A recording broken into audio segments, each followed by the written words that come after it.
Thanks for staying with Bernama TV. These are the top international stories making headlines this hour. Donald Trump threatens to halt all aid and take military action in Nigeria.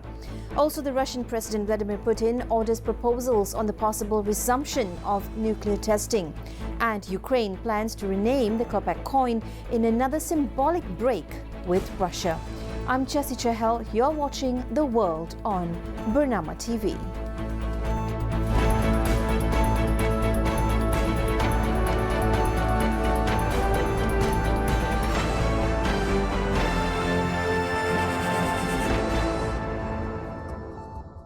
Palestinians crowded in front of a soup kitchen in Al-Mawasi area in Khan Yunis, home to many displaced people, nearly a month into a ceasefire that took effect on October 10th. Humanitarian agencies said too little aid is reaching Gaza as hunger grows and tents wear out with winter approaching after Israel's two-year offensive. Israel claims it meets its ceasefire obligation of sending 600 trucks daily and blames Hamas for shortages. But Gaza's administration says only about 145 trucks get through due to Israeli restrictions. We move to the rising diplomatic tensions between the United States and Nigeria. The U.S. President Donald Trump has warned that Washington may suspend all aid and even consider military action if Nigeria fails to address what he calls the killing of Christians. If the Nigerian government continues to allow the killing of Christians, the USA will immediately stop all aid and assistance to Nigeria.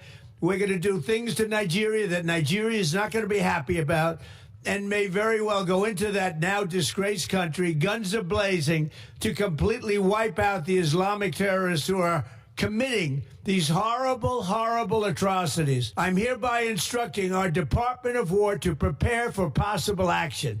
If we attack, it will be fast, vicious, and sweet, just like the terrorist thugs attack our cherished Christians.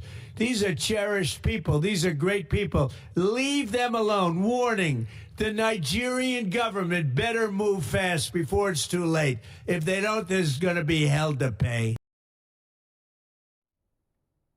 Washington's decision to designate Nigeria as a violator of religious freedoms has strained diplomatic ties between the two countries. Well, in response, Nigeria's government has rejected its designation by the U.S. as a country of particular concern over alleged religious freedom violations, saying the move was based on misinformation and faulty data. The Federal Republic of Nigeria have taken note of the position of the government of the United States of America on Nigeria over the alleged violations of religious freedom here. Nigeria faces long-standing security challenges that have impacted Christians and Muslims alike. Recent external claims suggesting systemic religious persecution in Nigeria are unfounded. The recent designation of Nigeria as country of particular concern based on speculations of religious persecution is fundamentally misinformed. It misrepresents Nigeria's secular constitutional order and its records in protecting religious freedom, Nigeria's demographic balance, approximately equal Christian and Muslim populations, its interwoven communities, and its functioning multi-religious democracy. Meanwhile, in the United States, Donald Trump says Washington may be working on a plan with Russia and China to denuclearize, though he offered few details. He said the U.S. remains the world's leading nuclear power, followed by Russia and China, but warned that Beijing could catch up within 5 years. We make the best equipment, the best missiles, the best rockets, the best everything. We redid our nuclear. We're the #1 nuclear power, which I hate to admit because it's so horrible. It's such a horrible situation if it ever has to be used. Russia's second, China's a distant third, but they'll catch us within 4 or 5 years. They want to catch us, and they'll be able to catch us, and we're maybe working on a plan to denuclearize the three of us, so we'll see if that works. But We have the strongest military anywhere in the world by far. We're investing $1 trillion in the United States Armed Forces this year. It's the biggest amount we've ever invested. Well, moving on, Estonia's Foreign Minister Margus Tsahkna has urged China to end its economic support for Russia's war in Ukraine. He called on China to join European and US efforts to pressure President Vladimir Putin into a ceasefire. First, of course, China says that they are not part of this military conflict, but I was very clear that China has a huge leverage on Russia. Every week more and more, because Russian economy is weak. As well, President Trump put the sanctions on two very important energy companies, Gazprom and Rosneft of Russia. As well, President Trump and President Xi, they had a meeting where Trump said as well that this pressure is very important, that China should join. And I think that China can do a lot if joining the pressure to Russia to finish the war. And also we need to explain every time and more to China as well that this is not about Russian aggression against Ukraine only. This is a matter of our existential interests. And if we would like to have good relations with China and China with us, so China should understand that Russia is not a threat to Ukraine only, but it's an existential matter about defense and security policy to Estonia, but Europe as a whole. Well, his visit marks the first by an Estonian foreign minister to China in a decade, with talks focused on Russian aggression and trade. Estonia, once under Soviet rule, continues to view Moscow as its main security threat today. In Moscow, Russian President Vladimir Putin has ordered top officials to draft proposals on possible nuclear weapons testing, following comments by the US President Donald Trump that the US may resume such tests. Putin said Russia has honored its commitments under the Comprehensive Nuclear Test Ban Treaty, but warned that if the US or any other nuclear power resumes testing, Moscow will respond in kind. Its Defense Minister Andrei Belousov added that Russia's Arctic testing site at Novaya Zemlya could be ready on short notice as officials prepare to assess the risks and its implications. Well, in other news, NATO's Secretary-General Mark Rutte has assured Romania that the alliance will defend the country with its full military capacity if attacked, following concerns over recent US troop reductions on Europe's eastern flank. Let's hear what he had to say. If an attack would take place from whoever, be it the Russians or whoever would attack NATO or would attack Romania particularly, it is not only Eastern Sentry which will help you. It is not only the forward land forces which will help you, it is then the whole of NATO which will come to the rescue with its fleet of F-35s, its full naval capacity and its full land forces capacity. This is how NATO works. But in the end, if this country would be under attack, it is 31 other nations coming to the rescue of Romania. This is how NATO works. And I think this makes us unbeatable, absolutely unbeatable. And that is why I believe that nobody will ever try. In Ukraine, its central bank governor announced that the country is moving to replace its kopeck coins, a lingering symbol of Moscow's former influence, with a new coin called the Shah. The change aims to reinforce Ukrainian identity nearly 4 years into Russia's full-scale invasion. The Shah, historically used in Ukraine in the 16th and 17th century, will gradually replace the kopeck with no additional cost. Public consultations and exhibitions are underway ahead of the parliamentary debate on the proposed monetary reform. This is part of a broader push to shed Russian cultural and historical ties.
Welcome back. The Palestinian President Mahmoud Abbas paid tribute to the late Pope Francis yesterday during his visit to Italy.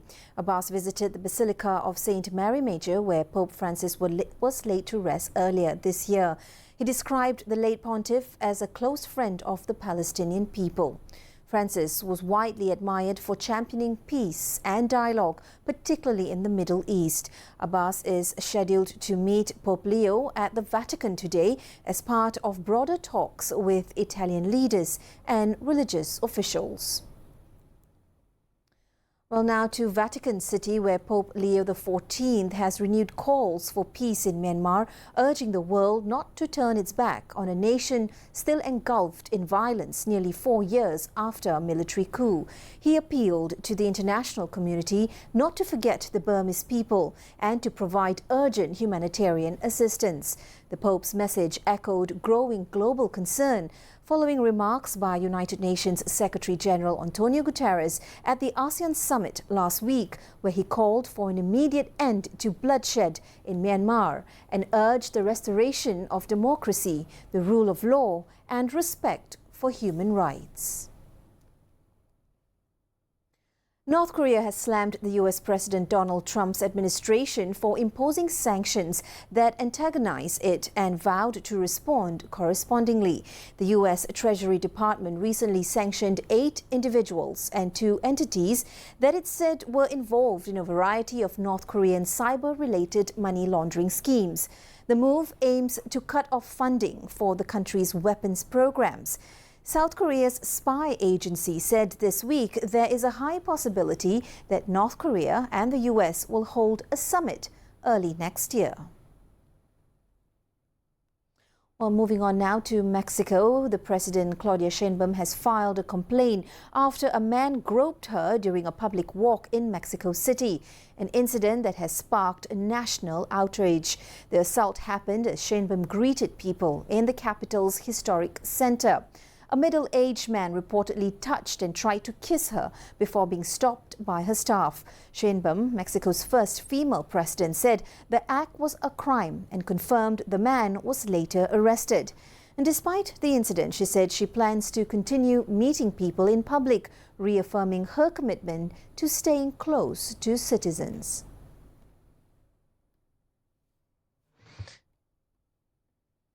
Well, from Mexico to Germany now, where the country is offering cash to Afghan nationals stranded in Pakistan as Berlin tightens its migration policies. Its interior minister says Afghans who give up efforts to enter Germany under a resettlement program will receive financial compensation. The move is part of Chancellor Friedrich Merz's push to curb migration as pressure mounts from voters and from the far-right Alternative for Germany gains in the polls. Around 2,000 Afghans approved for relocation remain stuck in Pakistan after the program was frozen earlier this year.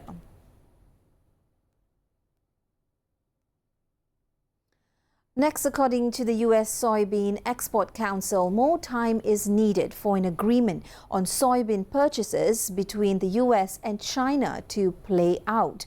This was his response.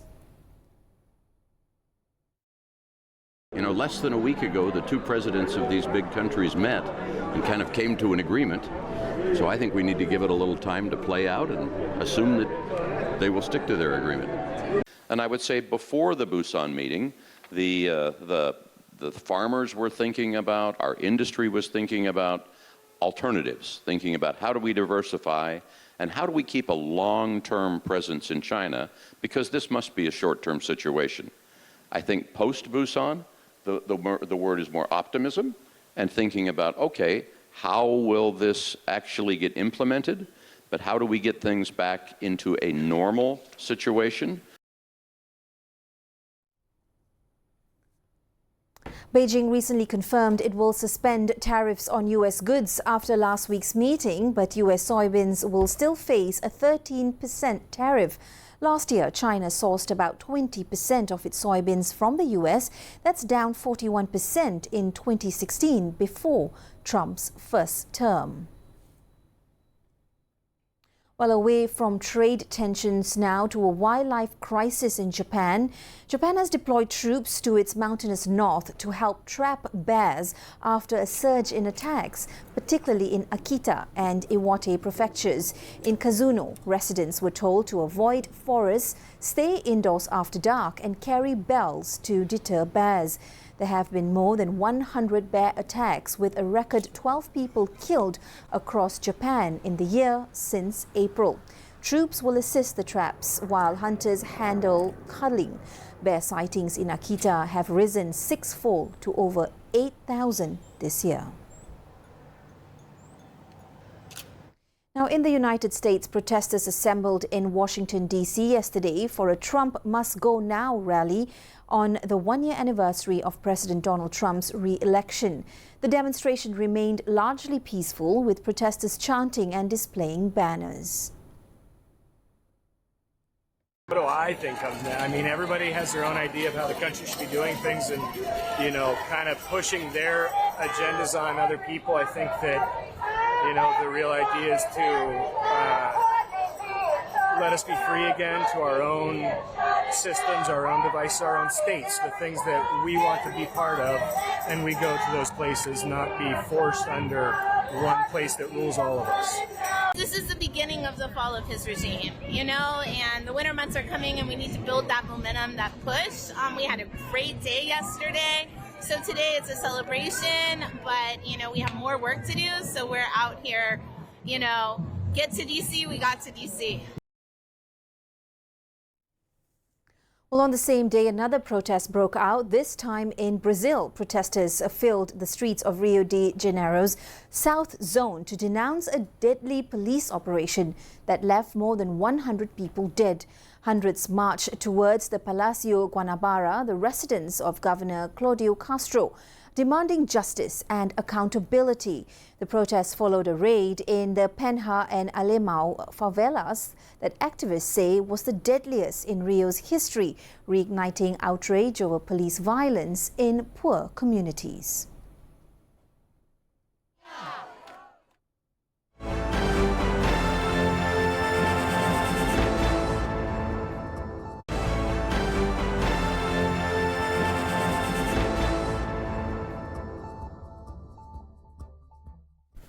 Welcome back. Bernama World continues with this. Climate activists wearing oversized papier-mâché heads depicting world leaders stage a protest on the banks of the Guama River, criticizing political inaction ahead of the COP30 climate summit. The activists donned masks representing U.S. President Donald Trump, Argentine President Javier Milei, and the Brazilian President Luiz Inácio Lula da Silva, among other world leaders. Brazil will host the COP30 United Nations Climate Summit in Belém, which kicks off from today.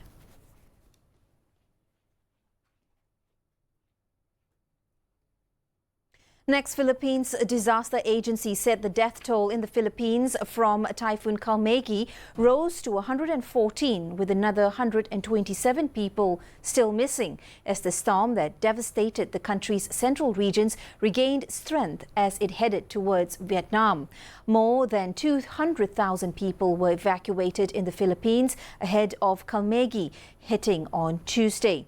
The devastation from Kalmegi, which is also locally named Tino, the 20th storm to hit the Philippines this year alone, comes just over a month after a magnitude 6.9 earthquake that struck northern Cebu, killing dozens and displacing thousands. Now, from typhoon to earthquake, a survivor of the powerful 6.3 magnitude earthquake that struck Afghanistan on Monday said the future is completely uncertain and that people don't know where to go. The quake left at least 27 dead and hundreds of houses destroyed after striking near the northern city of Mazar-i-Sharif. Hemmed in by rugged mountains, Afghanistan is prone to a range of natural disasters, but its earthquakes are the most deadly, killing about 560 people on average each year and causing annual damage estimated at $80 million. Meanwhile, in China, farmers at Yangcheng Lake in Jiangsu province are battling extreme heat, threatening the harvest of their prized hairy crabs, a delicacy prized locally and abroad. For over a decade, 34-year-old Zi Dandan and her family have raised the crabs, but rising temperatures and longer summers over the past 3 years have disrupted breeding cycles, delayed maturity and caused heavy losses. Last year, Typhoon Bebinka destroyed nets and oxygen systems, killing thousands. Farmers now use ice blocks to cool ponds, but hoping for a more favorable season ahead. Well, from disaster relief to conservation efforts now in Peru's Amazon, more than 6,500 Tarikaya turtles hatchlings have been released into the Calera River Basin in one of the region's largest conservation drives aimed at restoring the endangered species. The release took place inside the Sierra del Divisor National Park. That's part of efforts to restore the vulnerable yellow-spotted river turtle population.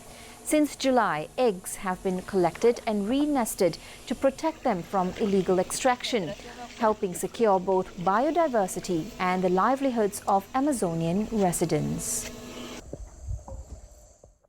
Well, Greek farmers are finding a new revenue stream amid drought and failing prices, selling broken rice to wedding guests instead of discarding it or using it as animal feed. The farmers said the long tradition of tossing rice over newlyweds has become a wasteful problem. Under its new initiative, a cooperative in northern Greece's Chalarastra, a major rice-growing region, has sold over 3 tons of broken rice, rebranded in white sacks, labelled the wedding rice, since May this year. Greece, the EU's third largest rice producer, is struggling with fierce competition from low-cost imports from South Asia and recent droughts in Greece's agricultural areas.